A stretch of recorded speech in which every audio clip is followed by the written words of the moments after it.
नमस्कार, मैं Satish Kumar Mishra competitive English tutorials के यूट्यूब चैनल पर आपका एक बार फिर से स्वागत करता हूं। और आज जिस टॉपिक की चर्चा मैं आपसे करने वाला हूं उसका नाम है रिलेटिव प्रोनाउन। और ये बहुत ही इम्पोर्टेंट चैप्टर है और इसमें मैटर्स और जो भी कॉन्सेप्ट है उसको समझाना मेरी प्राथमिकता है और स्पष्ट रूप से इसके एग्जाम्पल्स आपको दिखें, आप बेहतर तरीके से खुद को इस चैप्टर के साथ को रिलेट कर पाएं। इसलिए आज मैं इस चैप्टर को व्हाइट बोर्ड पर नहीं बल्कि कॉपी और कलम के माध्यम से आपको एक्सप्लेन करने वाला हूं। तो चलिए अब हम चलते हैं आपके स्क्रीन पर कॉपी और कलम के साथ। तो जैसा कि आप देख पा रहे हैं आपके स्क्रीन पर अभी कॉपी और कलम ये दोनों दिख रही है।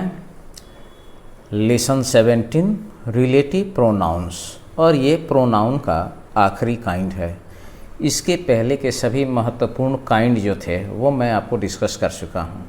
आज हम लोग जानेंगे प्रोनाउन के बहुत ही महत्वपूर्ण प्रकार, बल्कि एक तरीके से ये कह सकते हैं कि ये अपने आप में एक चैप्टर है। प्रोनाउन का है तो ये काइंड, पर ये अपने आप में एक अकेला चैप्टर है। तो आज हम जानेंगे इस रिलेटिव प्रोनाउन के बारे में, और इसका इतना इम्पोर्टेंस है, बहुत ही इम्पोर्टेंट और महत्वपूर्ण चैप्टर है। आप वीडियो के अंत तक बने रहिए। मैं वीडियो बड़ा नहीं करूँगा, लेकिन हो सकता है इसमें थोड़ा सा समय अन्य वीडियो के रेस्पेक्ट में थोड़ा लगे, क्योंकि इतना इम्पॉर्टेंट है कि इसको इग्नोर किया ही नहीं जा सकता है। अब सबसे पहले हम जानें रिलेटिव प्रोनाउन। तो हम जानेंगे कि रिलेटिव प्रोनाउन इस चैप्टर में, जैसे मैंने पहले पर्सनल प्रोनाउन और रिफ्लेक्सिव एम्फेसाइजिंग प्रोनाउन पढ़ाने के बाद आपको एडजेक्टिव से रूबरू कराया था, इसमें भी एक और पार्ट्स ऑफ स्पीच से मैं परिचय कराऊंगा हल्का सा, वो है कंजंक्शन।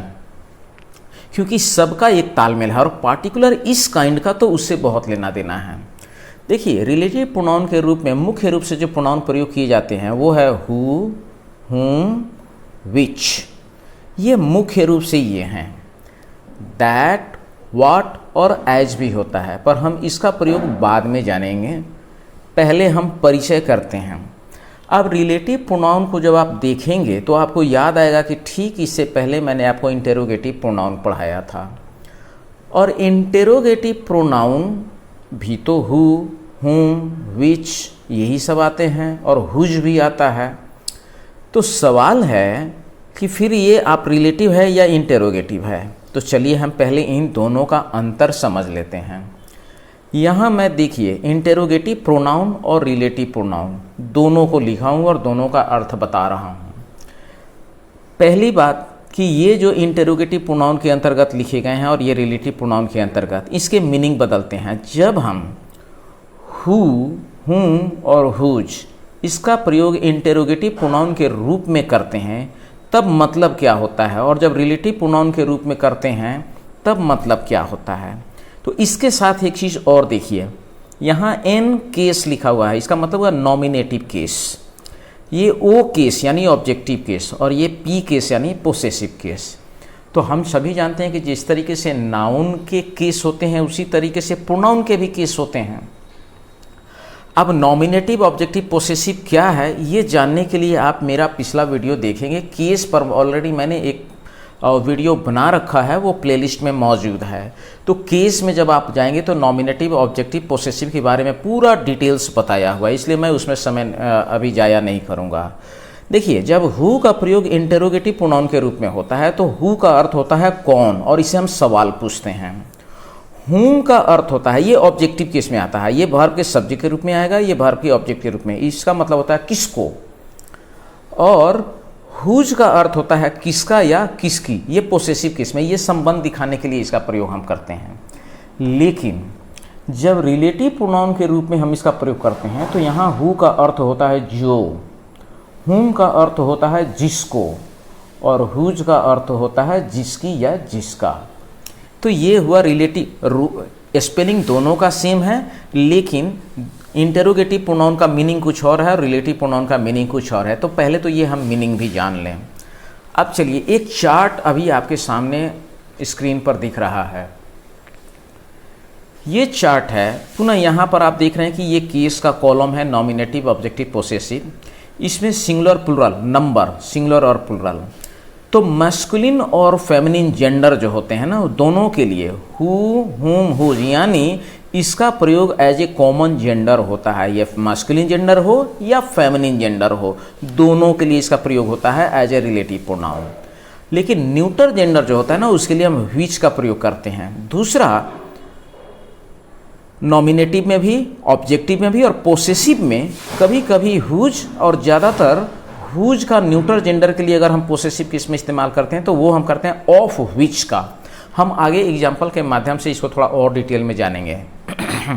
अभी हम यहाँ एक एग्जाम्पल देखते हैं। रिलेटिव प्रोनाउन का डबल कैरेक्टर है। ये न केवल नाउन के बदले में आता है बल्कि दो सेंटेंस को जोड़ने का भी काम करता है। चूंकि ये जोड़ने का काम करता है तो जोड़ने का काम कौन करता है? वो कंजंक्शन करता है। हम थोड़ी देर बाद अभी कंजंक्शन पर भी चर्चा करने वाले हैं इसी चैप्टर में। फिलहाल हम इसका प्रयोग एग्जाम्पल के माध्यम से इस रिलेटिव प्रोनाउन को कैसे, चूंकि ये दो सेंटेंस को जोड़ता है, अभी हम उसको समझेंगे।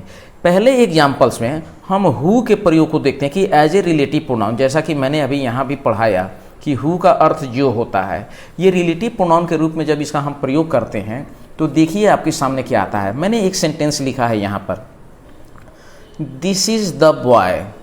इसका अर्थ हुआ यही वह लड़का है। और अगला सेंटेंस क्या है? The boy stole my pen. लड़के ने मेरी कलम चुराई। अब इस सेंटेंस, ये दो सेंटेंस है, ये एक यहाँ है और ये उसके बाद का सेंटेंस है। इन दोनों सेंटेंस को हम ज्वाइन करेंगे। प्रोनाउन का काम क्या है? वो नाउन को रिपीट होने से रोकता है, यानी नाउन के बदले में आता है। अब आप देखेंगे तो दोनों ही सेंटेंस को अगर आप एग्जाम्पल के तौर पर उठाएं तो देखिए दोनों में रिलेट कौन कर रहा है, यानी कौन सा वर्ड जो है वो रिपीट हो रहा है। द बॉय और द बॉय, यही तो रिपीट हो रहा है दोनों में। अब जब इस सेंटेंस को हम जोड़ेंगे तो इसमें से एक नाउन हट जाएगा और उसी की जगह जो वर्ड हम लाएंगे, तो चूंकि नाउन को हटा के और नाउन की जगह जो दूसरा वर्ड आता है उसी को तो हम प्रोनाउन कहते हैं। लेकिन वह प्रोनाउन नाउन को रिप्लेस तो करता ही है, इन दोनों सेंटेंस को मिलाने का भी काम करता है, यानी ज्वाइन करने का काम करता है। इसीलिए उसको, यानी कि उसका फंक्शन एक तरीके से कंजंक्शन का भी होता है। अब देखिए जब हम इस सेंटेंस को जोड़ेंगे तो क्या बनेगा? This is the boy. अब यहाँ ये नॉमिनेटिव केस है। अगर इस सेंटेंस को हम पढ़ें तो the boy stole my pen, इसमें ये वर्ब है, ये ऑब्जेक्ट हो गया यहाँ पर, और ये चुराने का काम किसने किया? इस लड़के ने, तो ये सब्जेक्ट हो गया। और सब्जेक्ट हमेशा नॉमिनेटिव केस में होता है, तो इसके लिए नॉमिनेटिव केस का ही प्रोनाउन लगेगा। और नॉमिनेटिव केस में बॉय के लिए तो हम ही लगाते हैं, लेकिन रिलेटिव प्रोनाउन में हमने अभी यहाँ पर देखा इस चैप्टर में क्या हम लगाएंगे? Nominative case. यहाँ आप देख रहे हैं नॉमिनेटिव केस में हु लगाते हैं। तो अब यहाँ इसके लिए लगेगा, ये नाउन हटेगा और इस नाउन की जगह हमने लगाया हु। अब चूंकि नाउन के बदले में आया इसीलिए यह प्रोनाउन हुआ। साथ साथ ये क्या कर रहा है? ये किस नाउन के बदले में आया? इसी नाउन को हटा करके तो ये हु आ रहा है। तो जिस नाउन के बदले में ये आया वही उसका एंटीसीडेंट कहलाता है। इसको भी मैं आगे बताऊंगा अभी। हु, अब ये द बॉय हमने रिप्लेस कर दिया, इसकी जगह हमने वर्ड कर दिया हु, तो ये नाउन हटाया और उसकी जगह हु लगाया। ये हो गया हमारा रिलेटिव प्रोनाउन। और अब बाकी चीज एज ए यूजुअल हम लिख देंगे, हु स्टोल माई पेन।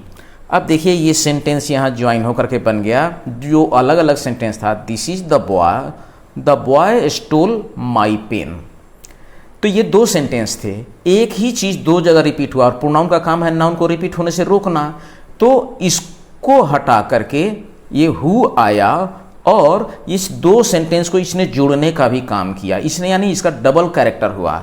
एक तो नाउन को रिप्लेस किया इसलिए ये प्रोनाउन हुआ, और दो सेंटेंस को जोड़ा इसलिए ये कंजंक्शन का भी काम करता है, और कंजंक्शन का काम ही होता है ज्वाइन करना। तो आपने एज ए नॉमिनेटिव केस, चाहे मस्कुलिन जेंडर हो या फेमिनिन जेंडर हो, आपने हु का प्रयोग रिलेटिव प्रोनाउन के रूप में देख लिया।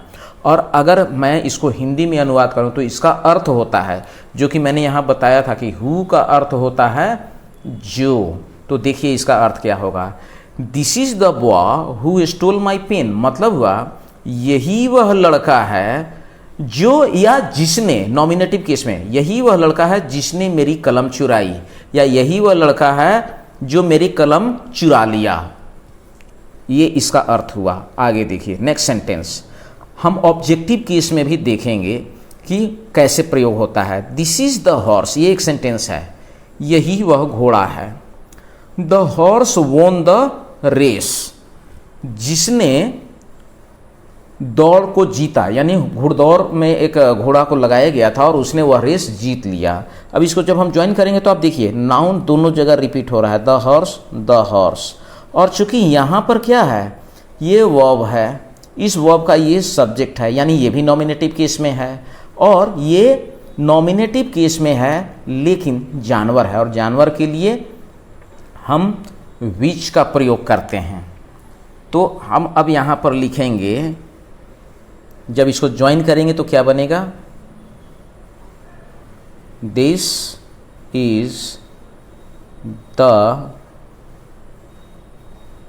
हॉर्स, और इस नाउन को हटाएंगे, विच वोन द रेस। अब ये देखिए ये हो गया रिलेटिव प्रोनाउन।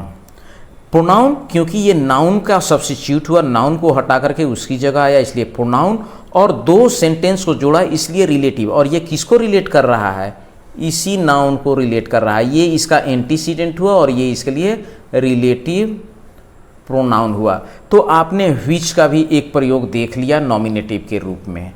आगे हम जानते हैं इसके डिटेल के बारे में। अगला जो सेंटेंस हम अभी देख रहे हैं यहाँ पर, ये है this is the house Jack built the house. पुनः देखिए दो अलग अलग सेंटेंस है, यही वह घर है, जैक ने इस घर को बनवाया। आप देखेंगे तो फिर दोनों सेंटेंस में ये द हाउस रिपीट हो रहा है, द हाउस। तो हम जो रिपीट हो रहा है ना दोनों में, उसी में से एक को हटा के उसकी जगह प्रोनाउन लगाते हैं। तो जब हम इसको ज्वाइन करते हैं तो क्या बनता है, दिस इज द हाउस। अब इस हाउस को जब हम हटाएंगे तो इसके लिए जो चीज लगेगा वो देखिए क्या है, that Jack built, this is the house that Jack built। तो यहाँ इस द हाउस को हमने रिप्लेस किया किससे, दैट के माध्यम से। तो नाउन को जिसकी द्वारा रिप्लेस किया गया, नाउन के बदले में जो चीज़ आया वही रिलेटिव प्रोनाउन हुआ, और ये इसी नाउन के बदले में आया है इसलिए ये इसका एंटीसीडेंट हुआ। तो अभी मैंने 3 एग्जाम्पल के माध्यम से आपको रिलेटिव प्रोनाउन को समझाया। इसका अर्थ हुआ यही वह घर है जिसे जैक ने बनवाया। अब आगे देखिए कंजंक्शन। मैंने शुरू में भी कहा था कि हम इसमें कंजंक्शन के बारे में जानेंगे। What is conjunction? A conjunction is a word which joins words और सेंटेंसेस टुगेदर। कंजंक्शन वह शब्द होता है जो दो शब्दों को या दो वाक्यों को जोड़ने का काम करता है, इवन क्लॉज को भी जोड़ता है। एज फॉर एग्जाम्पल एंड और बट। बहुत सारे इसके एग्जाम्पल हैं, इसके लिए मैं अलग से वीडियो बनाऊंगा बाद में। फिलहाल हम 3 एग्जाम्पल दे रहे हैं और इस चीज़ को समझेंगे, फिर हम रिलेटिव प्रोनाउन को इसे रिलेट करेंगे कि कैसे उसने भी जोड़ने का काम किया। ये देखिए, Ram is reading, Shyam is reading. ये 2 अलग अलग सेंटेंस है। Ram is reading full stop, Shyam is reading. यानी राम पढ़ रहा है, श्याम पढ़ रहा है। मतलब क्या हुआ, राम भी पढ़ रहा है, श्याम भी पढ़ रहा है। जब हम यहाँ पर जोड़ेंगे तो इज रीडिंग देखते हैं कि दोनों ही सेंटेंस में कॉमन है, यानी दोनों एक ही तरीके का काम कर रहे हैं, लेकिन करने वाले दो अलग अलग व्यक्ति हैं। यानी दो आदमी एक ही काम कर रहे हैं, अलग अलग कर रहे हैं। इसको अगर हम जोड़ेंगे तो इसमें किसके बीच में ज्वाइंट्स होगा, इज रीडिंग तो दोनों में कॉमन है, राम और श्याम, यानी ये भी नाउन है और ये भी नाउन है, तो सेम पार्ट्स ऑफ स्पीच को हम ज्वाइन कर रहे हैं। तो देखिए ये कैसे बनेगा, राम एंड श्याम आर, चूंकि यहां दोनों सेंटेंस अलग अलग है, सब्जेक्ट सिंगुलर है, इसलिए दोनों के साथ सिंगुलर वर्ब लगा, लेकिन राम और श्याम को जब हम एंड से जोड़ते हैं तो ये दो वर्ड को एंड यहाँ जोड़ने का काम किया, यही काम कंजंक्शन का होता है, और यहाँ एंड कंजंक्शन है। लेकिन ऐसे ही एंड से के माध्यम से दो सब्जेक्ट जुड़ गए तो अब ये दो मिलकर के मोर देन वन होगा, यानी ये प्लूरल होगा। मैं नंबर ऑलरेडी पढ़ा चुका हूँ पहले, तो नंबर यानी सब्जेक्ट अब प्लूरल नंबर में हो गया, तो वर्ब भी यहाँ प्लूरल हो जाएगा। तो Ram and Shyam are reading. अब देखिए यहाँ एंड दो वर्ड को जोड़ने का काम किया, इसलिए ये कंजंक्शन है, और यही चीज़ मैंने पहले वाले वाक्य में आपको यहाँ पर दिखाया कि यहाँ दो सेंटेंस को जोड़ने का काम ये दैट कर रहा है, इसलिए ये रिलेटिव प्रोनाउन है। तो जो काम यहाँ कंजंक्शन कर रहा है वही काम यहाँ पर ये रिलेटिव प्रोनाउन भी कर रहा है, इसीलिए इसको कंजंक्टिव प्रोनाउन भी कहा जाता है। मतलब जो वर्ड नाउन को रिप्लेस कर उसकी जगह पर आए, साथ साथ जो दो वर्ड या सेंटेंस को जोड़ने का काम करे, सॉरी वर्ड नहीं सेंटेंस को, इसीलिए वो कंजंक्शन का भी काम करता है, यानी इसका डबल कैरेक्टर होता है। एक और एग्जांपल हम देखते हैं बट का। अब देखिए हरी इज रीडिंग और गोपी इज प्लेइंग। अब यहाँ दो अलग अलग सब्जेक्ट है, दो अलग अलग सेंटेंस भी है, लेकिन दोनों के काम एक दूसरे से उलट हैं। यहाँ दोनों एक ही काम कर रहे हैं पढ़ने का, इसलिए ज्वाइन हो गया Ram and Shyam are reading. लेकिन जब हम इसको जोड़ेंगे तो ये दोनों का फंक्शन अलग अलग है, तो यहाँ दो सेंटेंस हम जोड़ेंगे एक साथ, वो क्या होगा, Hari is reading but Gopi is playing. अगर गोपी भी पढ़ रहा होता तब हम हरी एंड गोपी कर देते, या ये भी पढ़ रहा होता तो हरी एंड गोपी आर प्लेइंग कर देते, लेकिन ये कुछ और कर रहा है, ये कुछ और कर रहा है, और दोनों एक दूसरे अलग है। तो इसको ऐसे वाक्य को हम लोग जोड़ते हैं किस चीज़ के माध्यम से, बट से। अब यहाँ आपने देखा कि ये जो बट है ये दो सेंटेंस को जोड़ने का काम किया, ये बट कंजंक्शन है, ये किसी नाउन को रिप्लेस नहीं कर रहा है, ये सीधे जोड़ देने का काम करता है। यही फर्क होता है कंजंक्शन में और अदर वर्ड्स में। कंजंक्शन का काम सिर्फ जोड़ना है और कुछ नहीं करना है। सिट डाउन, गेट आउट, ये दोनों इंपेरेटिव सेंटेंस है। बैठ जाओ, बाहर चले जाओ। मान लिया कि क्लास में कोई बच्चा शोरगुल कर रहा है, बदमाशी कर रहा है, और टीचर उसको डांटते हैं, तो क्या कहते हैं, चुपचाप बैठ जाओ नहीं तो बाहर चले जाओ। यानी उसको दो विकल्प दिया गया, उसमें से कोई एक चुनना है। तो हम इसको कैसे जोड़ेंगे, सिट डाउन और गेट आउट। यहाँ दो ऑप्शन है, दोनों सेंटेंस को हम और से जोड़ रहे हैं, यानी ये कंजंक्शन हुआ, बैठ जाओ या बाहर चले जाओ। तो ये भी दो सेंटेंस को जोड़ने का काम किया। तो अभी ये तीन वाक्य में, तीन सेंटेंस में मैंने एंड, बट और ये तीन कंजंक्शन का उदाहरण बताया कि ये तीनों कैसे जोड़ने का काम करते हैं। ठीक उसी तरीके से पहले वाले वाक्यों में भी मैंने आपको यहाँ पर बताया कि ये दो अलग अलग सेंटेंस है, लेकिन यहाँ क्या हो रहा है कि एक नाउन जो दूसरा नाउन एक नाउन जो रिपीट हो रहा है, उस नाउन को हटा के उसकी जगह किसी दूसरे शब्द को ला रहे हैं, इसलिए वो प्रोनाउन है। साथ साथ वह दो सेंटेंस को जोड़ने का भी काम कर रहा है, इसीलिए वह रिलेटिव प्रोनाउन हुआ, यानी कंजंक्टिव प्रोनाउन हुआ। अब ये कंजंक्शन से इसका रिलेशन आप समझ गए कि क्यों इसको कंजंक्टिव प्रोनाउन कहा जाता है। अब हम बढ़ते हैं रिलेटिव प्रोनाउन के डेफिनेशन पर, यानी वो हम एग्जाम्पल से समझ गए, अब हम उसको डिफाइन कर सकते हैं।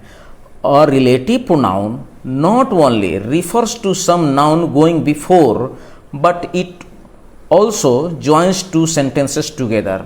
होता क्या है, रिलेटिव प्रोनाउन अपने पहले आने वाले किसी नाउन की तरफ इंगित करता है, इशारा करता है, बल्कि दो सेंटेंस को जोड़ने का भी काम करता है। तो न केवल उसको इंगित करता है बल्कि दो सेंटेंसेस को जोड़ने का भी काम करता है, इसीलिए हम इसको रिलेटिव प्रोनाउन कहते हैं। ये हुआ इसका डेफिनेशन। आप इस डेफिनेशन का एक एग्जाम्पल स्क्रीनशॉट ले सकते हैं। दूसरा, इसको अब हम यहाँ पर देखिए, this is a good book, I bought it yesterday. अब यहाँ पर देखिए, this is a good book, ये क्या करता है, डिमॉन्स्ट्रेटिव प्रोनाउन से थोड़ा सा अलग है। डिमॉन्स्ट्रेटिव प्रोनाउन किसी नाउन को पॉइंट आउट करता है, इंगित करता है। जैसे इस एग्जाम्पल में देखिए, this is a good book, यहाँ दिस क्या कर रहा है, ये दिस डिमॉन्स्ट्रेटिव प्रोनाउन है क्योंकि इसके आगे वर्ब है। अगर यहाँ नाउन रहता तो ये डिमॉन्स्ट्रेटिव एडजेक्टिव होता। दिस बुक अगर हम लिखेंगे तो ये डिमॉन्स्ट्रेटिव एडजेक्टिव हो जाएगा। मैंने ऑलरेडी इस पर वीडियो बना चुका है। तो this is a good book, ये दिस किसको इंगित कर रहा है, इस बुक को इंगित कर रहा है, यानी नाउन को, इसलिए डिमॉन्स्ट्रेटिव प्रोनाउन हुआ। आगे देखिए, आई बॉट इट यस्टरडे, यहाँ इट प्रोनाउन है, पर्सनल प्रोनाउन, और ये किसके लिए प्रयोग किया गया, बुक के लिए किया गया, इसलिए ये पर्सनल प्रोनाउन है। लेकिन जब हम इसको जोड़ते हैं, तो जब जोड़ेंगे तो क्या बन जाएगा, ये अब हम यहाँ पर इसको समझेंगे।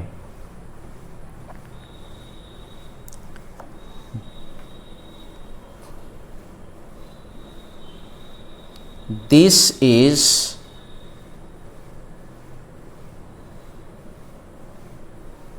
a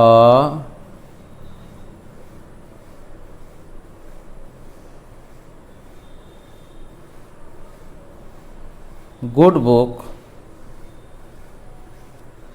और ये जो इट आया है ना, इसी नाउन को रिप्लेस करते हुए आया है।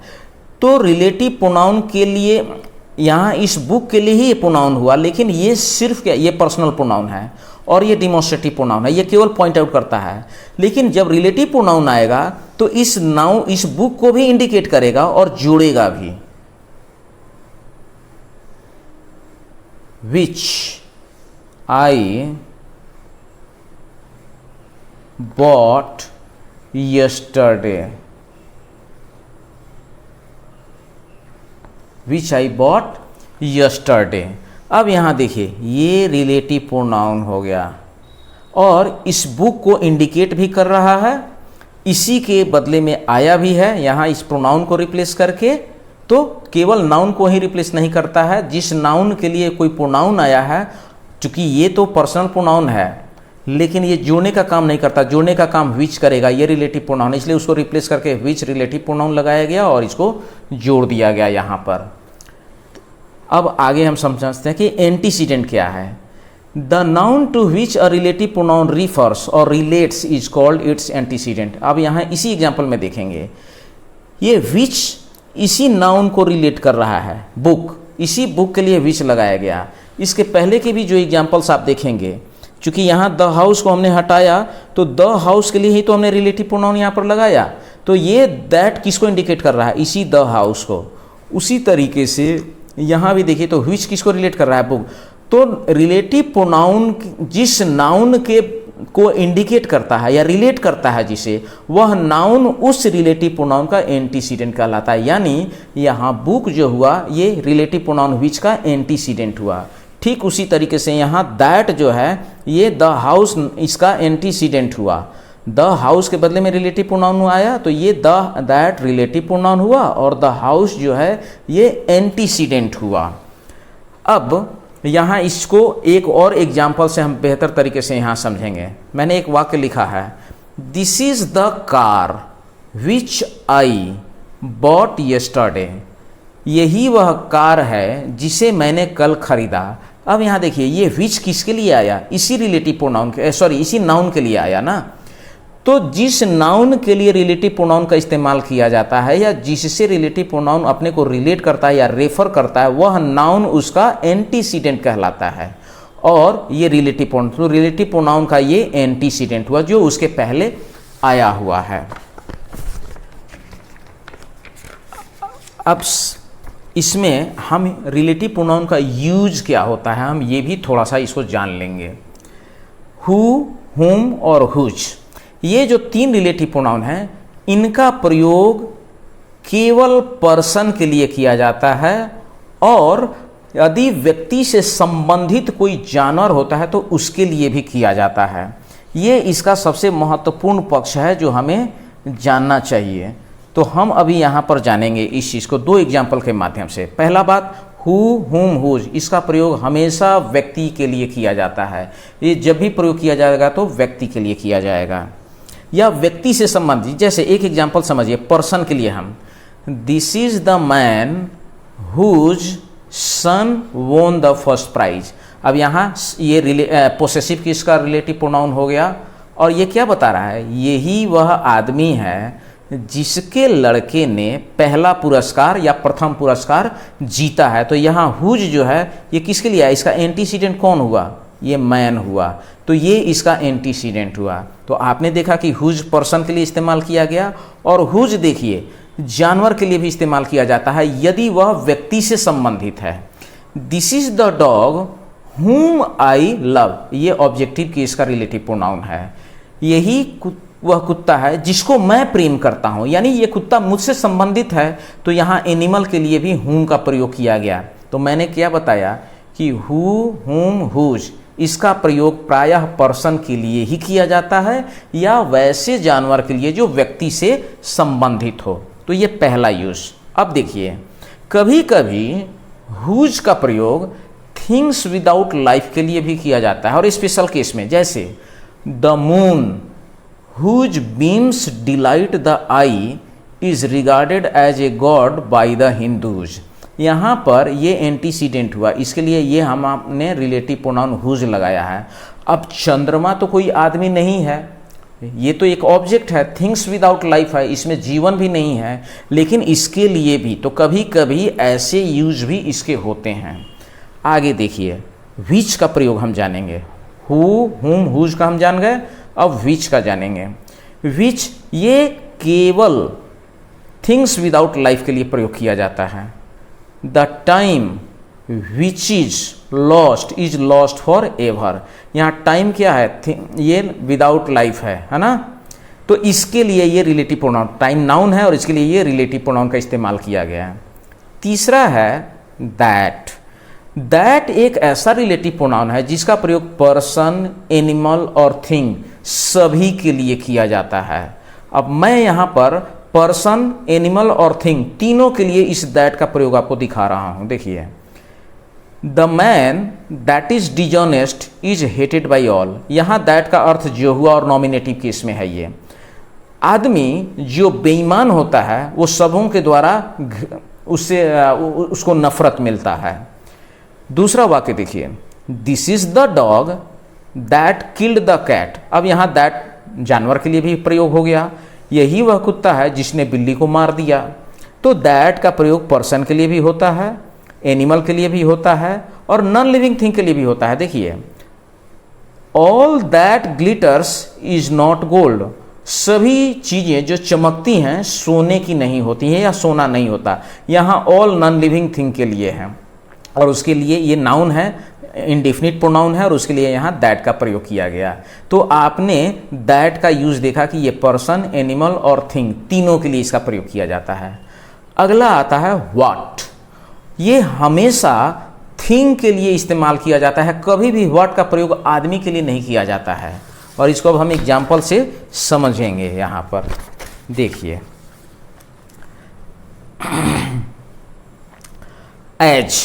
एज भी रिलेटिव प्रोनाउन के रूप में इस्तेमाल किया जाता है। It is used as a relative pronoun after the same and such. मैंने पढ़ाया था डिमॉन्स्ट्रेटिव प्रोनाउन में द सेम और द सच, इसको भी हम डिमॉन्स्ट्रेटिव प्रोनाउन कहते हैं। He is not such a clever student as you are, यहाँ एज रिलेटिव प्रोनाउन है और ये सच इसका एंटीसीडेंट हो गया। आगे देखिए, this is not the same book as mine, यहाँ एज रिलेटिव प्रोनाउन है और द सेम इसका एंटीसीडेंट हो गया।